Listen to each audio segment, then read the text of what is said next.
We'll start with a prayer.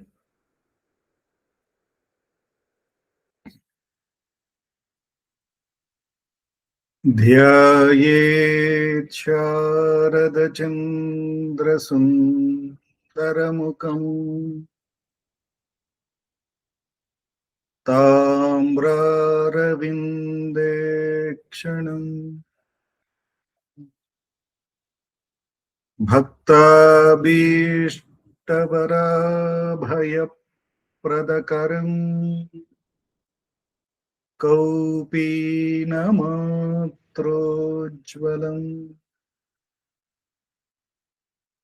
स्वात्मानं दरसानुभूतिविवशम् सर्वानवद्याङ्गकम् श्रीमन्तं श्रीरमणीश्वरं गुरुवरं योगासनाध्यासितम् ध्यायेत् श्रीरमणीश्वरम् ध्यायेत् श्रीरमणीश्वरम् ध्यायेत् श्रीरमणीश्वरम् हृदयकुहरमध्ये केवलं ब्रह्ममात्रम् यहमहमिति साक्षातात्मरूपेण भाति हृदि विषमनसा स्मं चिन्वतामज्जतव पवनचलनरोधात् आत्मनिष्ठो भवत्वम्. Good evening, Namo Ramana. We have been greatly blessed by Master to read from this book, Spiritual Stories as told by Ramana Maharshi. And we have been looking at each story and contemplating on the spiritual insights in those stories by his abundant grace. And I want to thank all of you at the study circle to give me this opportunity. And each time this opportunity is more of a Shravana and Manana for me also. And so it's a wonderful gift that you people are giving. A happy new year to all of you as well. And today we are looking at two stories. Every time we do two stories. And the title of the stories today are The Sadhu and the Three Stones. And the second one is Initiation. The first story begins with Bhagavan moving down from Skandashram to the mother's temple, which was built in 1945, which is the present Ramanashramam. If we have visited there, we would know that place. And if you have visited Bhagavan's mother's shrine, which is very next to Bhagavan's Mahalingam, we see a black bench in there where Bhagavan used to be seated.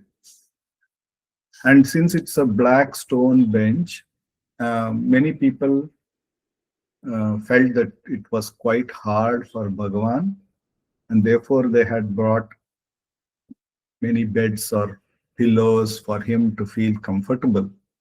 And Bhagavan one evening says, look at all these mattresses that everybody has brought and kept it here.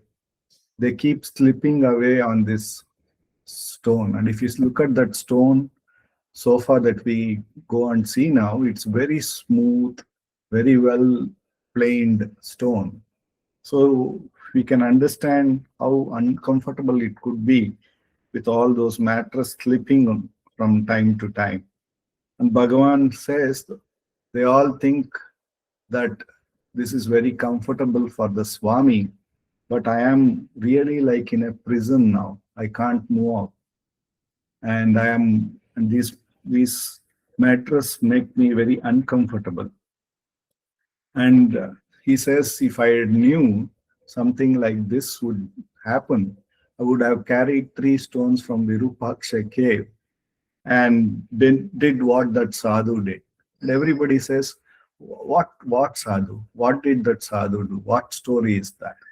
That's when the Bhagavan narrates the story of the sadhu and the 3 stones. He says that there was a great Mahatma in a forest who had nothing much, a loin cloth like our Bhagavan, and 1 sheet and 3 stones with him. And in the daytime, he would keep these 3 stones in such a way that it becomes a platform on which he can sit and meditate. And all the snakes and worms and anything, the crawly things would easily pass below the stones. He would not disturb them. They would not disturb him. And so he could carry on with his meditation. And even if it rained, the water, because he was above the surface of the land, the water would run down and it would not hurt his meditation, says Bhagavan. And in the night, he would rearrange the same 3 stones in a different order, one below his head, one below his waist, and the other one below his leg. And that way, he would have it, he would again elevate himself from the land, from the surface of the land, and he would cover himself with that sheet and just sleep. So, and even in night, if it rained, obviously the water would go below the stones and therefore he would not get disturbed.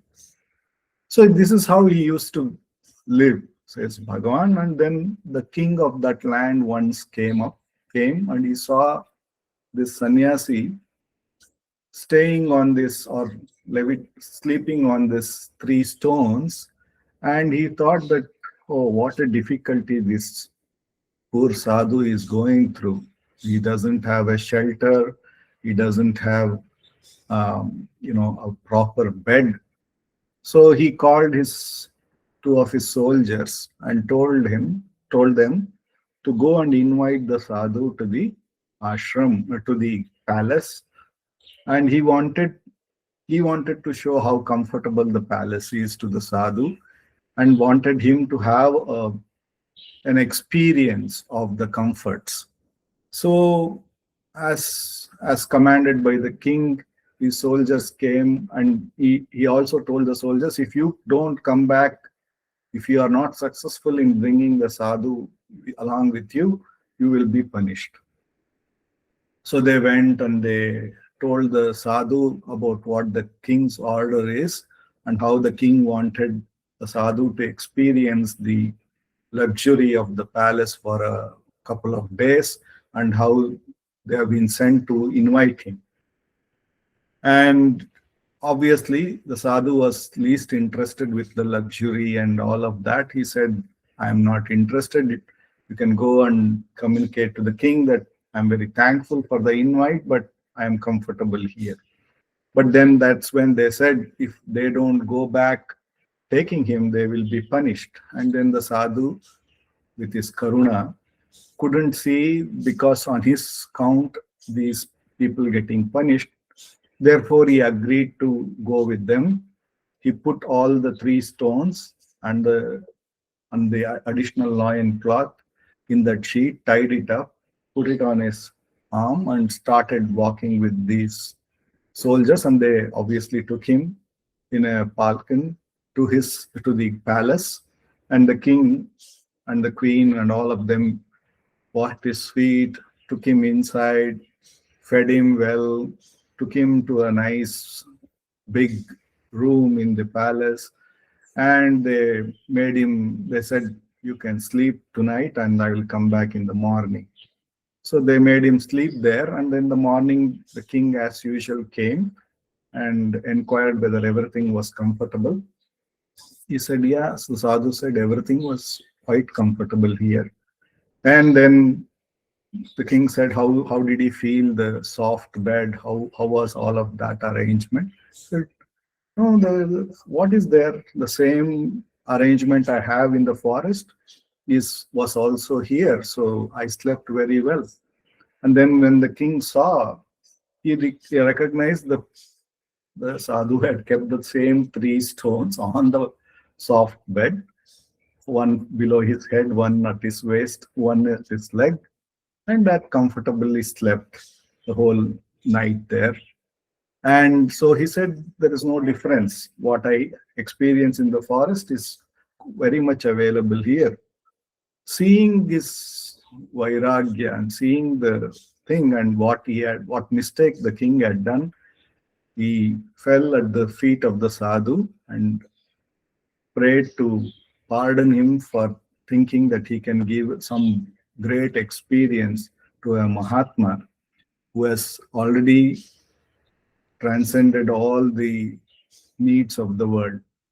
And then saying this, Bhagavan said, that's why I said I could have brought three stones from Skandashram and I could have lived the way I had lived there.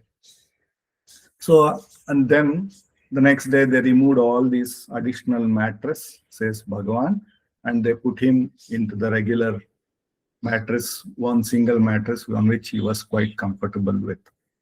So this is the actual spiritual story that Bhagavan narrated.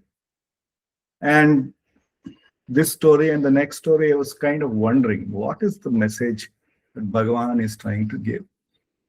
I think there are two messages for us to meditate on, and one as sadhakas, and one from the perspective of being realized. What is that? We can look at it from both the perspective. As sadhakas, we often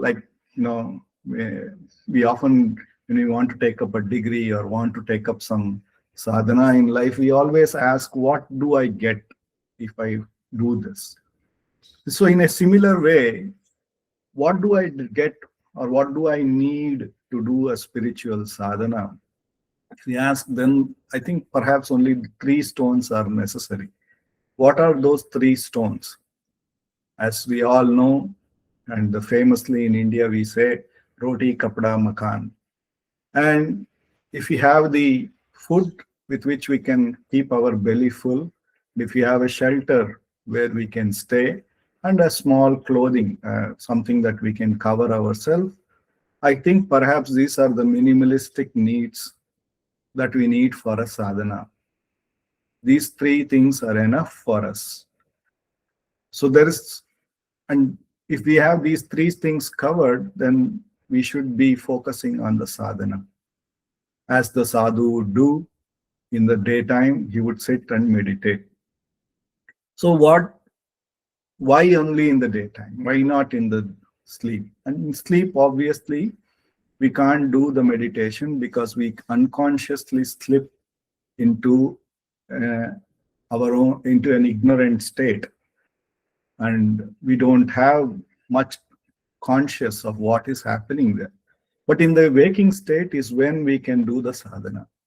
So what is the sadhana that we all need to do? What is our Advaita philosophy talks about as the real sadhana that we need to do? The real sadhana is keeping ourselves away from the ajnana, because our real nature, what Advaita says, is of reality. Tattvam asi, you are already that. So the only thing which is making us feel that we are not that is the ignorance. This ignorance rises, we all know, it's not that we are not familiar with it, but though we can relook at it as we are meditating on the story. This ignorance takes innumerable forms. But at the simplest way to recognize are we ignorant, Advaita says, Whenever you experience duality, that means you are in the state of ignorance, because non-dual means there is nothing, no other, or there is nothing separate. But if there is a sense of separateness experienced, if there is a seer seen, knower known, or any duality we are experiencing, whether it in the subtle form or in the very gross form, we can know that we are in the grip of the ignorance. And when we are in the grip of the ignorance, we have forgotten our real nature. This, at the plain, simple level, this is the fact. And how these ignorance rises in us, there are many, many, many things. Once we slip away from our reality, from our true nature, the ignorance has many, many ways to hold us. Through the indriyas, it can make us experience many, many objects. That may be through the sense organs, the eyes, the ears, the nose, the tongue, the touch. All of them bring innumerable divisions of things.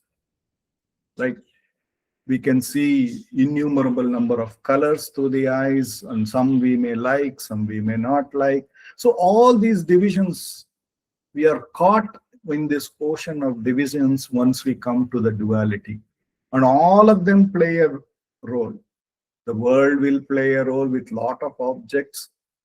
The eyes, the nose, all of them will play a role by constantly taking our attention away from ourselves. Then the karmendriyas make us do something in looking for happiness in those objects.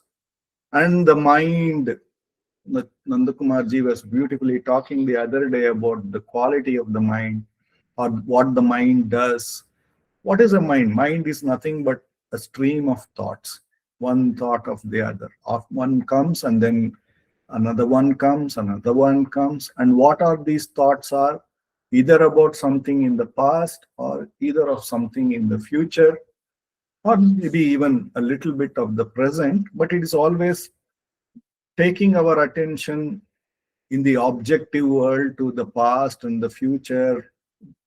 And the intellect is making us again and again think of what is right source of things to do, or right source of things to know, so that we can gain unalloyed happiness. And it is making us look for that unalloyed happiness in all this objective experience that are coming from the senses, from all of these things. This is what is all of our story. And that is where the sadhana kicks in. We know how many number of years we have run behind these indriyas, this sense of doership and knowership. No matter how much we have gone behind any objective experience in the world, there is happiness at the beginning, which we may have, and slowly and steadily it diffuses away, and some other new objective experience becomes the need for us to have. And this ignorant outlook of ours, constantly looking for happiness outside, which is never going to be there, no matter how much we have experienced it, that it only is momentary and then fades away. There is a wrong hypnotic method that we all have got into, that as a society, that we keep influencing each other, that no, that is the way to still further go about. Yes, I might have not gotten a happiness buying a new car. Maybe I will get a happiness buying another new one, which may be of a different company, different make, a different model, which is much better, which much more facilities in it. And I know, even if I might have done this foolish exercise many a times, but again and again I fall for it. So this ignorant outlook, which is making us again and again go out, though we have the roti, kapda, makan well taken care, is not letting me to know who I am. what is my real nature.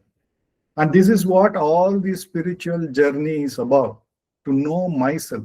The whole meditation the sadhu wants to do is not for his peace of mind, not for achieving anything extraordinarily in this world. It is just to know and be what he is, as natural as possible, with minimalistic needs outside, if he can remain in his true state. So we'll go a little bit deeper why this being with ourselves is so important for us. See, when a suffering happens, like 2 days back, I had a cyst developed in my back, and I went to a doctor. I took some antibiotics. It wouldn't go. And then the doctor finally said, no, it has to be removed. So he has actually opened the back and he has left it open right now. So he says that it has to heal by itself. So that pain when that cyst was there. It's a bodily pain which was very much there. And it was very much there when he gave a local anesthesia and cut it, remove. At that time, I did not feel the pain. I felt he is working on some log of wood at the back, because the anesthesia had made me completely feel that it was a local anesthesia, but made me feel it was like a log of wood. I was talking to him. I was knowing him cutting it, and it sounded as though he was cutting a wood. And it was removed, and he left it open, and he said that, you continue on your that same old antibiotics. And in the night, once the power of those anesthesia went down, I could start feeling the complete pain of the on the back.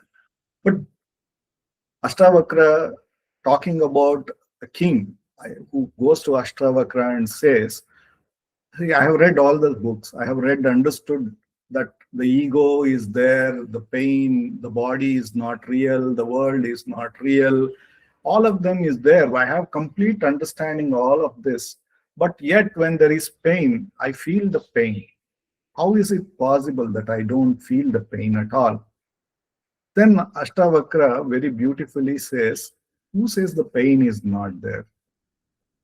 There is the pain, there is the body, there is the knowledge of the pain and everything.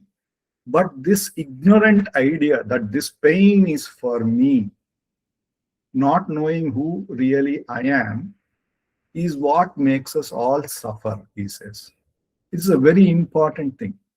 So it doesn't matter it's that we have to take this only with pain, even with a joy, buying a new car or buying a new house, whatever it is, there is this entanglement of the conscious me with the object, thinking that this is going to make something, bring some new experience or something, this is for me.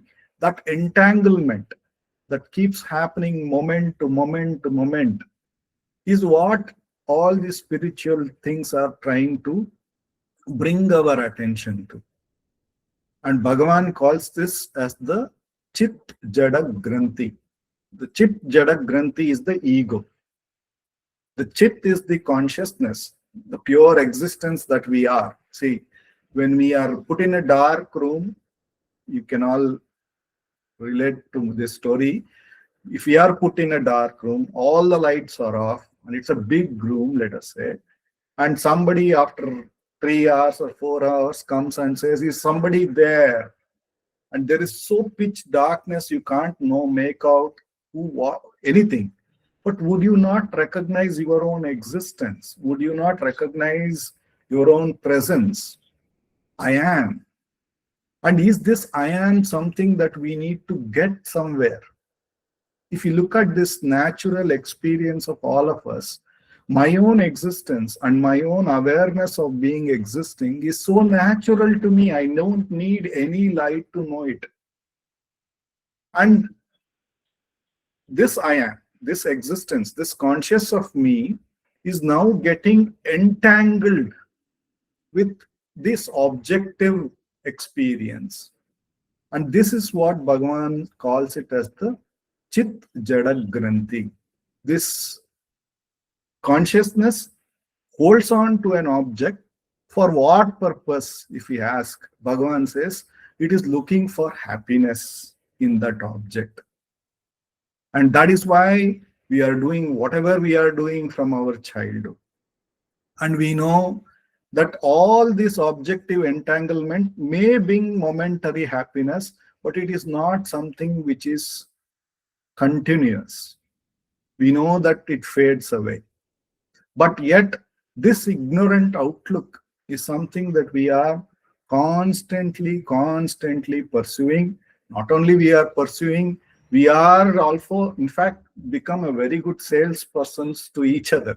We say, if we build this house, if we get this degree, if we go to this country, if we do this, if we make this much amount of asset, we are going on selling each other this whole thing, which we very well know it's all, even if that other person gets it, it will be momentary for him.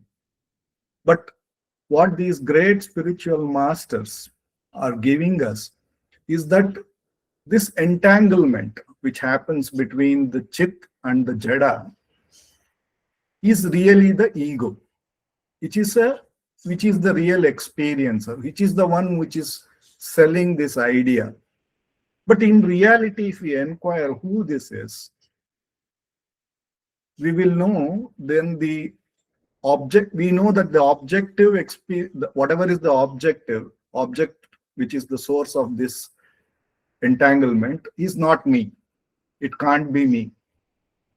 Whether it's a car, whether it's a house, whether it's a money, it's a bank balance, whether it is whatever those things are, it can't be me. So we can very clearly, if we inquire, we will know that that is not me. But there is this, the conscious entity that I am. And if we start looking at it, we recognize that it is constant. Its awareness has not increased by the amount of money I have. Its awareness has not decreased by the lessening of the money in my account. In fact, I see that my awareness is constant, my existence is constant. The degree of that existence, the degree of my awareness doesn't change. So then, when this entanglement happens, then I am that a false I gets created, which is the sufferer, which says this is my body and therefore the pain in this body is for me. And Bhagavan and all the great spiritual leaders ask us to have a conscious watch on that entanglement.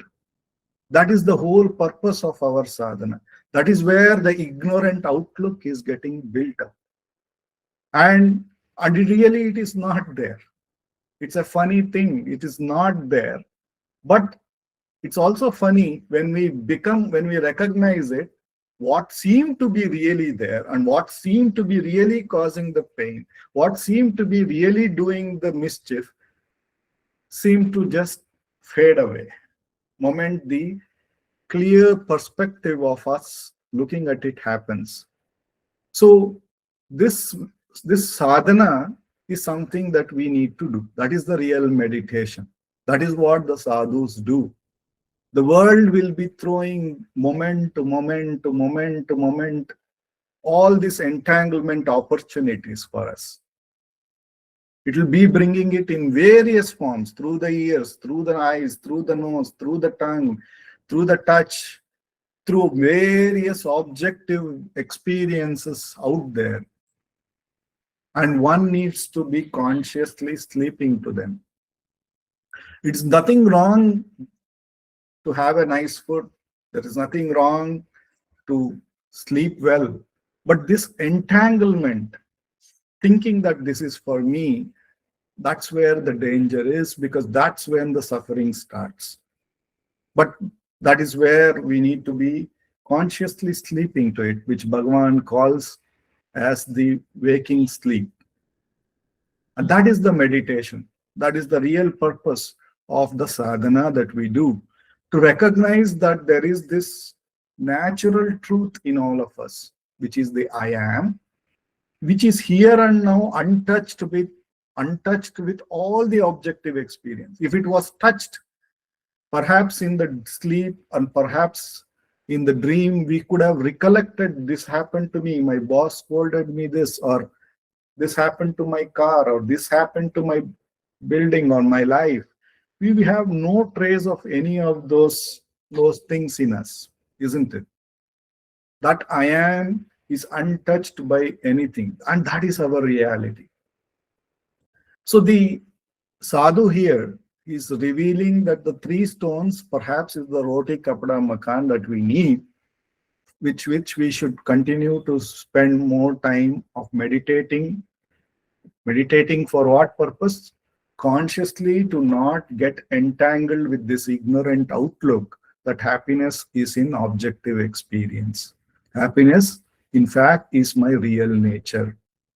To be tasmat jagrata jagrata, to be watchful of it. And in Sanat Sujatiyam, I think this is a conversation that happens between Duryodhana's father, I forget his name, and Sanat Kumara. And he says that, you tell me, this war is about to start, and I know my children will be dying. And then Sanat Kumara says, no, pramadam vai mrityu. Forgetfulness of one's own nature is actually death. If you look at it, if we forget our real nature, that I am the untouched I am, and get entangled with all the objective experience, that is when the real death has already happened. I have already dead to my real nature, and I am holding on to an imaginary concept. And that concept may bring anything, but that is the real death. So waking up from that entanglement is the whole purpose.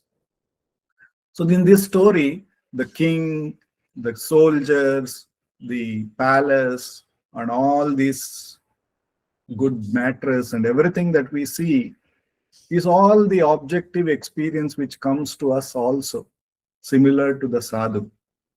So the sadhaka we can, that we are, that it's the same thing for us, no different. Whatever the sadhu faced, same thing we are facing in all of these things, through all of these things. But like that sadhu, we have to recognize very importantly, the goal is not to get entangled with this objective experience, which is momentary, transitory, and not permanent. It always starts either with happiness or ends with the fear or the loss of that happiness. Let us say I had a masala dosa. I went to Vidyarthi Bhavan, I ordered it. It started with the happiness that I am having the Vidyarthi Bhavan masala dosa. With the last bite, that is going to go away. Or the other way around. I have the body pain right now. As the wound starts to heal, I become normal. So it ends up being happiness. So everything here, all objective things is transitory. Recognizing this, so whatever minimalistic thing which is needed, roti, kapda, makan is sufficient, like the three stones for the sadhu.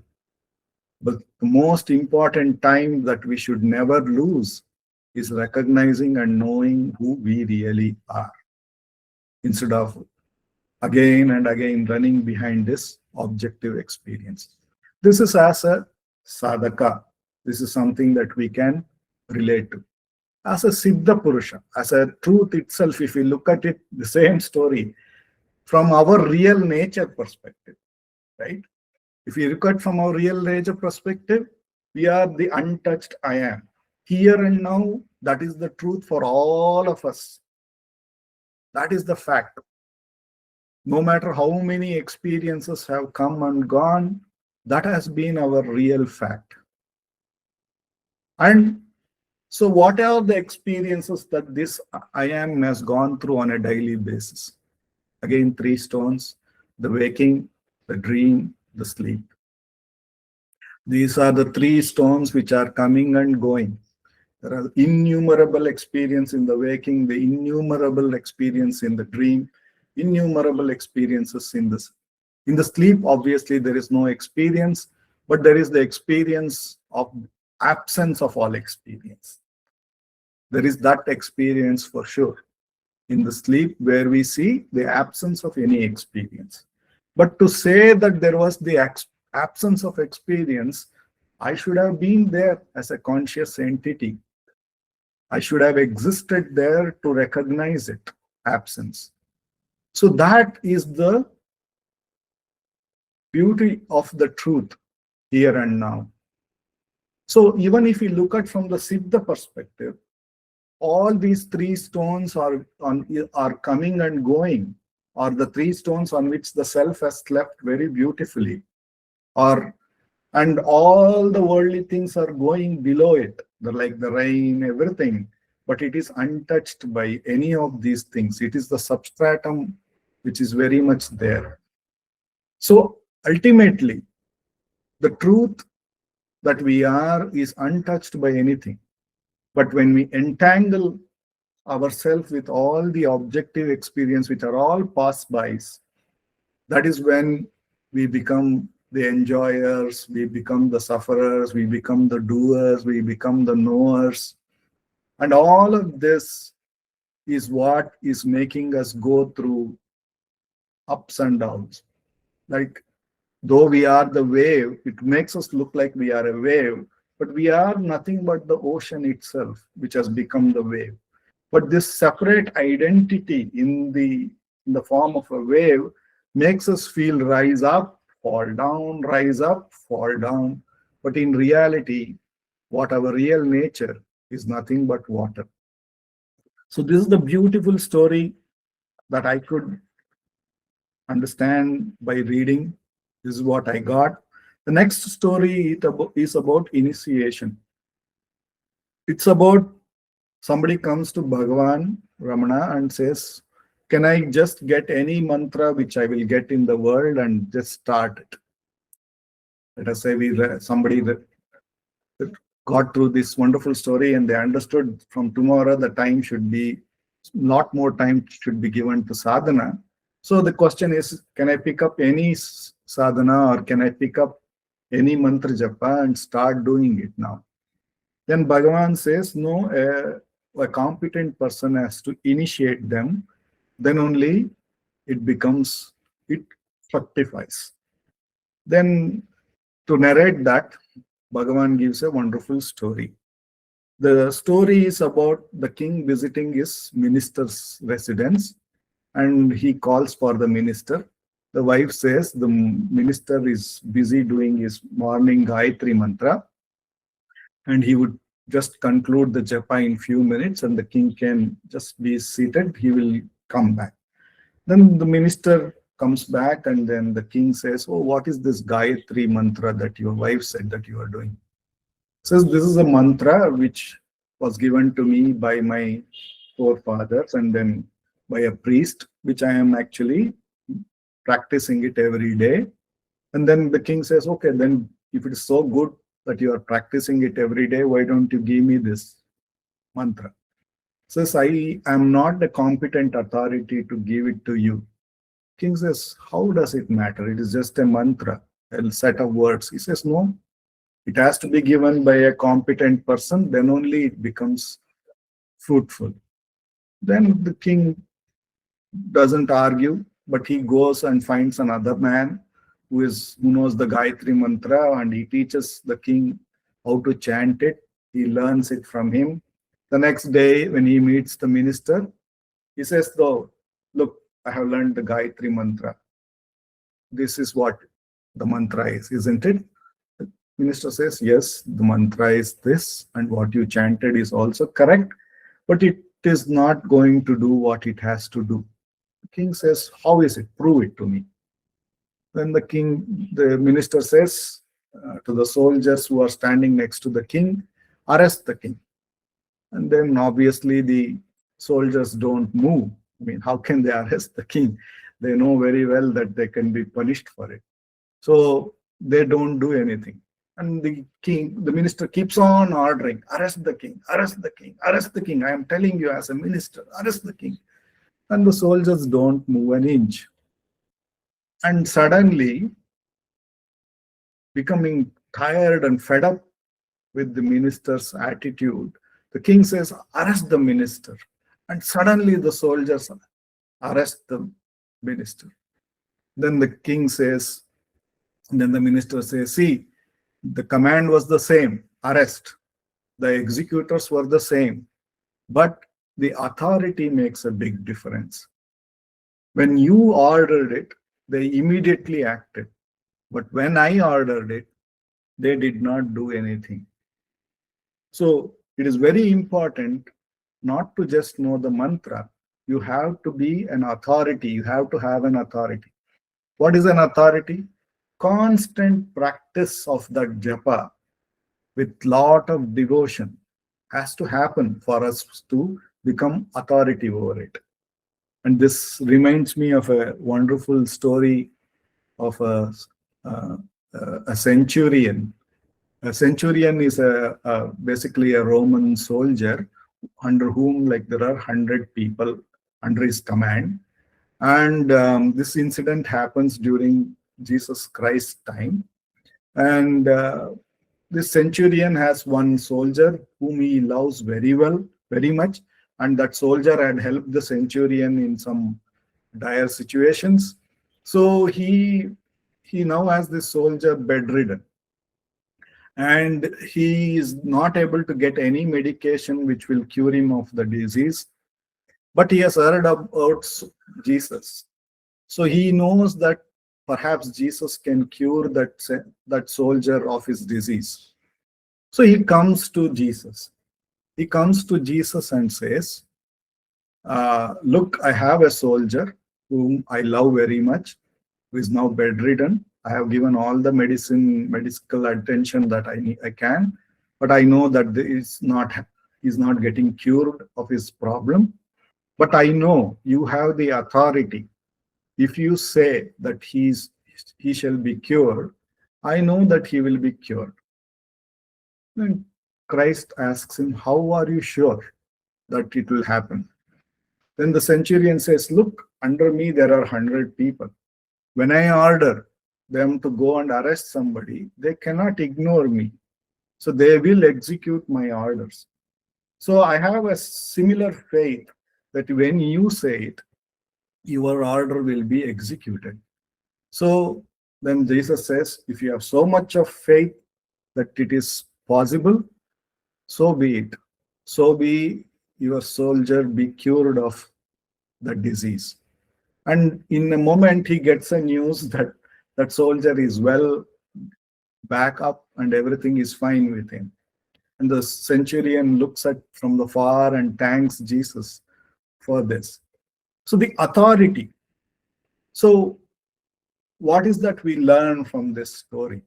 In this spiritual journey that we are going on, if we keep on going with this mind, which is again mind, intellect, senses, everything, it has gone. I was listening to somebody giving this example, so I'm just repeating it. It is like taking all these instruments and going into a big shopping mall called the world. And we see innumerable set of things. By the time we see one and order, oh, I wish I had it, we see another one. And we feel, oh, I wish I had that. And then we see another one. And we feel, I wish I had that. By the time, let us say, the shopping mall, there are people to bring it for me. By the time they bring one, the other one, I might have lost interest in them. But I have, in that frenetic mode, ordered so many things that I have seen. But in a sheer belief that I am going to enjoy all of them, but I have ordered it so much, and it may take that person to bring it to me such a long time. And by then I might have lost interest in that worldly object totally. And Shardak, our president, keeps very beautifully telling that chocolate is something which we used to enjoy when we were child. And today it doesn't give the same joy that it would have given to me when I was a 2-year-old or a 3-year-old and the chocolate was given to me.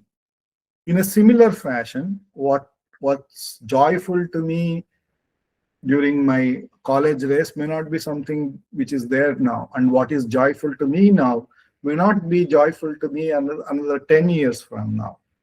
So in this outward worldly thing where we are going and doing this objective shopping, we are forgetting that what we are seeking, by the time it comes to us, I might have become disinterested in it. But the one who is seeking it, the one who is always there, is the same truth I am. And we have never sought him. We have forgotten him. We have taken him for granted, as we say. And until we recognize the importance of that truth, of which is of ourselves, and we will probably never turn to him. We keep on taking it for granted. And the spiritual journey is what makes us turn to that truth. And when we turn to that truth, and we become probably less and less interested, because I liked a mango because I thought it is a source of my happiness. But really what happened was, when the mango came in, my belief or my strong need for the mango, the thought which was running in me, subsided. And when the thought subsided, the I amness, the peace that which is so natural in me, surfaced automatically. And therefore, I experienced the happiness, and I wrongly attributed that happiness was in the mango. I like the famous Amitabh Bachchan's Sharabi movie dialogue, where he says, "Sharab nasha bottle nashe mein hoti to nachti bottle." If the sharab was there, then the nasha in the sharab was really real, the bottle should have also danced. So, but it is me. That is where I have to recognize that I am the experiencer. I am the real conscious entity in all this unconscious object that I am experiencing, which is what Bhagavan says, that none of the objective world come and say they exist. You say they exist. And this is what we have to really look at it. It is me. And that me, I have taken myself for granted. So to inquire who am I, and to find out that truth which is the substratum of all behind all the experience, is the most important meditation, for which already we are all blessed with roti, kapda and makan, but we need to do that. That is where we need to spend a lot of our quality time. That is the most important thing that needs to be given priority. When, after recognizing that happiness, which is so natural to us, and perhaps we start to recognize that we don't have to work for happiness, we can work from happiness, which is our natural truth. I offer this talk to the holy feet of Bhagavan. Om Namo Bhagavate Sri Ramanai. Thank you all.